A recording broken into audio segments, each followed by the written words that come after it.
20th question. How has floriculture helped the development of Indian farmers?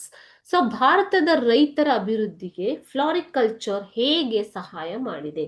India is known for the art of growing flowers from the ancient times. ಭಾರತವು ಪುರಾತನ ಕಾಲದಿಂದಲೂ ಕೂಡ ಹೂವಿನ ಬೆಳೆಗಳಲ್ಲಿ ಹೂವಿನ ಬೆಳೆಗಳನ್ನು ಬೆಳೆಯುವ ಒಂದು ಕಲೆಯಲ್ಲಿ ಪ್ರಾವೀಣ್ಯತೆಯನ್ನ ಸಾಧಿಸಿದೆ. India produces flowers like jasmine, champa, marigold, chrysanthemum, kanakambara, chrysanthemum, kanakambara, rose, lily are very important. So ಯಾವ್ಯಾವ ಬೆಳೆಗಳು ಇಂಪಾರ್ಟೆಂಟ್ ಆಗಿವೆ ಇಂಡಿಯಾದಲ್ಲಿ?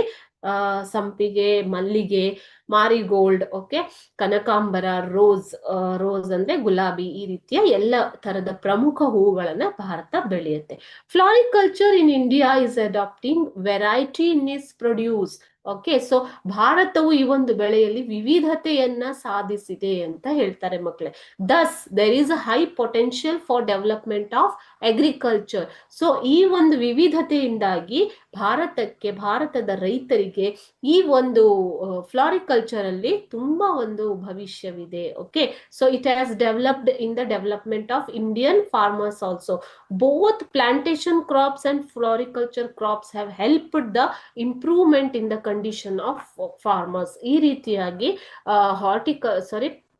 ಪ್ಲಾಂಟೇಶನ್ ಕ್ರಾಪ್ಸ್ ಮತ್ತು ಫ್ಲಾರಿಕಲ್ಚರ್ ಕ್ರಾಪ್ಸ್ ಹೂವಿನ ಬೆಳೆಗಳು ಇವು ಭಾರತದ ರೈತರು ಅಭಿವೃದ್ಧಿ ಹೊಂದುವುದಕ್ಕೆ ಕೂಡ ಸಹಾಯಕವಾಗಿದೆ.